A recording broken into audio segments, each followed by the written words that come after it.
Good evening friends, कैसे हो आप लोग। उम्मीद है कि आप लोग बहुत अच्छे होंगे। आज हम लोग क्लास 9th का लेसन 3 पढ़ेंगे, द लिटिल गर्ल। इसका हिंदी एक्सप्लेनेशन पढ़ेंगे। चलिए चैप्टर को स्टार्ट करते हैं। बिफोर यू रीड, पहले बिफोर यू रीड को पढ़ लेते हैं। Do you feel you know your parents better now. कह रहा है कि do you feel you know, मतलब कि आप महसूस करते होंगे या महसूस कीजिए कि क्या आपके माता पिता आपके लिए अच्छे हैं या अच्छे रहे होंगे। Then when you were much younger, जब आप बहुत छोटे थे, यानी कि जब आप बहुत छोटे थे तो क्या आपके माता पिता आपके लिए अच्छे साबित हुए। Perhaps you now understand the reason for some of their action that use to upset your earlier. लेकिन आप अपने बढ़ती उम्र के साथ उनकी भावनाओं को, उनकी क्रियाकलापों को समझ सकते हैं। This story, this story about a little girl whose feelings for her father। यह कहानी एक छोटी बच्ची की है जिसकी फीलिंग्स जो है उसके पिता के प्रति है। Change from fear to understanding will probably find एन को इन एवरी होम। कह रहा है कि वो अपने पिताजी को देखते ही या वो उनसे बहुत डरती है, जैसा कि हर बच्चे डरते हैं अपने पिता से। देखिए paragraph 1 passage. To the little girl he was a figure to be feared and avoided। छोटी बच्चे के लिए वो जो तस्वीर थी बहुत डरावनी और अवॉइडेड, मतलब वो उसको इनकार करती थी, देखना नहीं पसंद करती थी। Every morning before going to work he came into her room and give her a casual किस।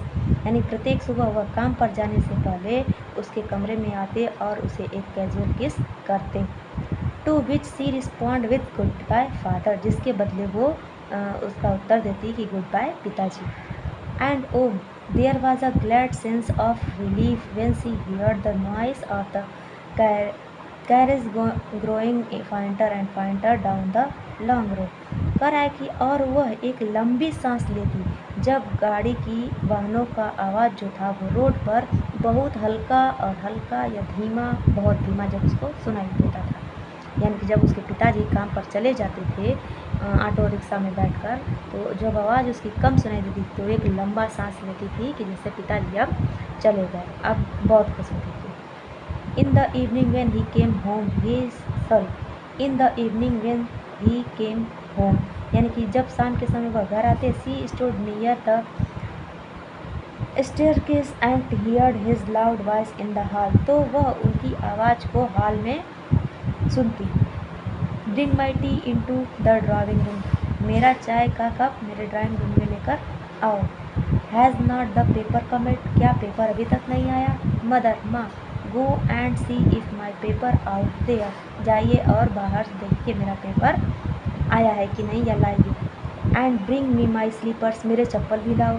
Kezia, mother would call to her, mummy उसको बुलाती हैं कि Kezia, if you are a good girl, यदि तुम एक अच्छी लड़की हो तो you can come down and take off father's boots, तो तुम जाओ और अपने पिता के बूट्स ले आओ। Slowly the girl would sleep down the stairs, बच्ची धीरे धीरे उतरती है। मोर slowly still across the hall, और रेंगते हुए यानी कि बहुत धीमी गति से वो हॉल में पहुंचती है। And push open the drawing room door, और ड्राइंग रूम के दरवाजे को खोलती है। By that time he had his spectacles on and looked at her। उस समय उनका देखना, यानी कि बच्ची को देखना, किसका मतलब उसके पिता द्वारा बच्ची को देखना, over them in a way that was terrifying to the little girl, उस बच्ची के लिए मतलब बहुत डरावनी तस्वीर होती थी या बच्ची को डराने वाला रूप होता था। वेल केजिया, ठीक है Kezia, hurry up and pull off this boots, आओ और इन बूट्स को निकालो। एंड टेक देम आउटसाइड, और इन्हें बाहर लेकर जाओ। Have you been a good girl today, क्या तुमने आज एक अच्छी लड़की की तरह रहा। I did not know father, मतलब मुझे नहीं मालूम पिताजी, थोड़ा मतलब डर के अगला के बोलती है। यू डिड नॉट नो, क्या तुम्हें नहीं मालूम। If you stutter like that mother will have to take you to the doctor, यदि इस तरह तुम हकलाती रही तो तुम्हारी मम्मी तुमको डॉक्टर के पास लेकर जाएंगी। She never stuttered with other peoples, वो दूसरों लोगों के सामने कभी नहीं हकलाती थी। And quite given it up, और इस प्रकार से बोलना वो अब छोड़ चुकी थी। बट ओनली विथ फादर, लेकिन केवल अपने पिताजी के सामने। बिकॉज, क्योंकि then she was trying so hard to say the word properly, यानी कि किसी भी शब्द को वो ठीक प्रकार नहीं बोल पाती थी डर की वजह से। व्हाट्स द मैटर, क्या बात है? What are you looking so breast about, तुम इतना निराशापूर्ण क्यों देख रहे हो? Mother, I wish you taught this child, यानी कि मदर, वो अपनी मम्मी से कह रहे हैं केजिया के पिताजी कि आई wish you taught this child, मेरी इच्छा है कि तुम इस बच्ची को सिखा दो not to appear on brink of suicide, यानी कि मैं इसे देखना नहीं पसंद करता हूँ या मुझे यह पसंद नहीं है हियर, यहाँ पर। ठीक, यानी कि वो उसको गुस्सा कर रहे हैं कि मैं इससे मेरा कोई मतलब नहीं है, मैं इसको देखना नहीं चाहता हूँ। Kezia carry my tea cup back to the table carefully, Kezia मेरे चाय का कप जो है सावधानी से टेबल पर रख दो। ही वॉज सो बिग, वह बहुत बड़े थे। His hands and his neck, उनका हाथ भी बहुत बड़ा, गर्दन भी। Specially his mouth when he yawned, और ख़ास तौर से उनका मुंह जब वो जम्हाई लेते थे। Thinking about him alone was like thinking about a giant, बच्ची जब भी सोचती, यानी कि जब भी वो अकेले होती तो उनके बारे में सोचती तो वो उनको एक राक्षस की तरह महसूस करती, या वो सोचती कि मतलब उसके पिताजी उसको राक्षस की तरह दिखते थे। ऑन संडे आफ्टरनून, मतलब रविवार की दोपहर, grandmother sent her down to the drawing room, उसकी दादी जो थी केजिया की, उसको मतलब ड्राइंग रूम में भेजती हैं to have nice talk with father and mother, कि वो जाए और अपने माता पिता से अच्छी अच्छी बातें करें। But the little girl always found mother reading and father stage of the sofa, लेकिन बच्ची जब भी नीचे आती तो वो क्या पाती कि उसकी मम्मी जो है वो पढ़ रही होती हैं और पिताजी सोफे पर आराम से लेटे हुए हैं। हिज हैंडकरचिफ ऑन हिज फेस, और जो रुमाल है उनके फेस पर ढका हुआ होता। His feet on one of the best cushions, और उनका जो पैर है एक मुलायमदार तकिए पर होता। स्लीपिंग साउंडली एंड स्नोरिंग, जो बहुत ही आराम से खर्राटे लेकर सो रहे होते थे। ठीक है ना? चलिए, सी सेट ऑन ए स्टूल, वह एक स्टूल पर बैठ जाती। ग्रेवली वॉच्ड हिम अंटिल, और उनको ध्यान से देखती। आई वोक एंड स्ट्रेच, मैं जब उठता, एंड आस्क्ड द टाइम, और उस समय उसे पूछता। देन लुक्ड एट हर, उसकी तरफ देखकर। डोंट स्टेयर सो, केजिया ऐसे मत घूरो, या ऐसे क्यों घूर रही हो? You look like a little brown, और तुम एक छोटे भूरे उल्लू की तरह दिखती हो। वन डे, एक दिन, when she was kept indoors with a cold, उसको थोड़ा सर्दी हो गया था। His grandmother told her that father's birthday was next week, उसकी दादी उससे कहती हैं कि तुम्हारे पिताजी का बर्थडे अगले हफ्ते है। And suggest she should make him a pin cushion for a gift out a beautiful pieces of yellow silk, और उसको सुझाव देती हैं कि वो गिफ्ट के तौर पर एक पिन कुशन बनाए जो कि वो येलो कलर के सिल्क के कपड़े का हो। ठीक है ना?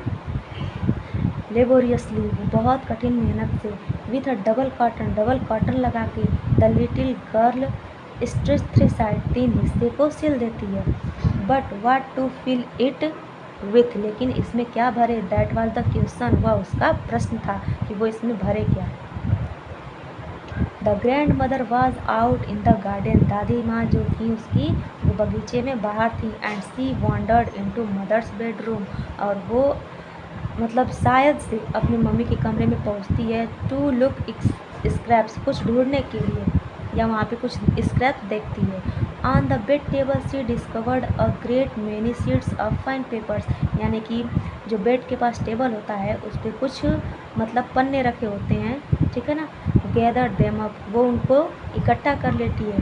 टोर देम इनटू टीनी पीसेस, और छोटे छोटे टुकड़ों में फाड़ देती है। एंड स्टफ्ड हर केस, और केस में उसको भर देती है। Then sewed up the fourth side, और चौथे भाग की भी सिलाई कर देती है। दैट नाइट, उस रात, there was a hue and cry in the house, मतलब घर में बहुत ही शोर शराबा होना शुरू हो गया। Fathers great speech of the port authority had been lost, पिताजी की जो पोर्ट अथॉरिटी की स्पीच का मतलब भाषण का जो कागजात था वो गुम हो गया था। देखिए लग रहा है कि वही केजिया क्या किए, उसको फाड़ दिए, ठीक है ना। रूम्स वर स्ट्रेच, पूरे कमरों में ढूंढा गया। सर्वेंट क्वेश्चन, नौकरों से पूछा गया। Finally mother came into Kezia room, अंत में माँ जो है केजिया के कमरे में आती हैं। केजिया यानी कि केजिया से पूछ रही हैं कि I suppose you did not see some papers on a table in our room, मतलब मुझे उम्मीद है कि तुम उन पेपरों को मेरे रूम में नहीं देखी होगी। ओह येस सी सेड, वो बोलती हैं हाँ मैंने देखा है, ठीक है ना। उसका उत्तर होता है I tore them up for my surprise, मैंने उसे अपने सरप्राइज के लिए फाड़ दिया। वॉट, क्या, स्क्रैम्ड मदर, उसकी माताजी चिल्लाती हैं। Come straight down to dining room this instant, शीघ्र ही तुम डाइनिंग रूम में आओ।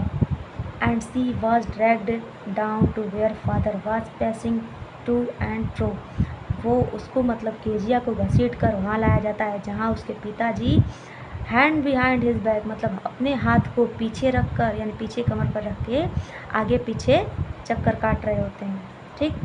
वेल ही सेड शार्पली, यानी कि ठीक है, मतलब यहाँ पे प्रश्न हो रहा है, वो मतलब पूछ रहे हैं उसके पिताजी। मदर एक्सप्लेन, जब माता जी बता देती हैं, यानी केजिया की मम्मी जब उसके पिताजी से आती हैं शीघ्र बता देती हैं, तो यहाँ पे वो पूछते हैं उससे बहुत कठोरता से। He stopped and stared at the child, और रुक कर बच्ची को घूरने लगते हैं गुस्से से। डिड यू डू दैट, क्या तुमने ऐसा किया। नो नो नो सी विस्पर्ड, वो हकलाते हुए डर से बोलती है नहीं नहीं पिताजी। Mother go up to her room and fetch down the damned things, mummy जाइए और डैम्ड थिंग्स एक वस्तु है उसको मंगा रहे हैं, शायद डंडा हो, ठीक है ना, उसको मंगा रहे हैं। See that the child put to bed this instant, इस बच्ची को ले जाओ और बेड पर लेटा दो या सुला दो, ठीक है ना। चलिए इतना बहुत है, अब हम लोग इसको सेकेंड पार्ट में पढ़ेंगे, ठीक है ना।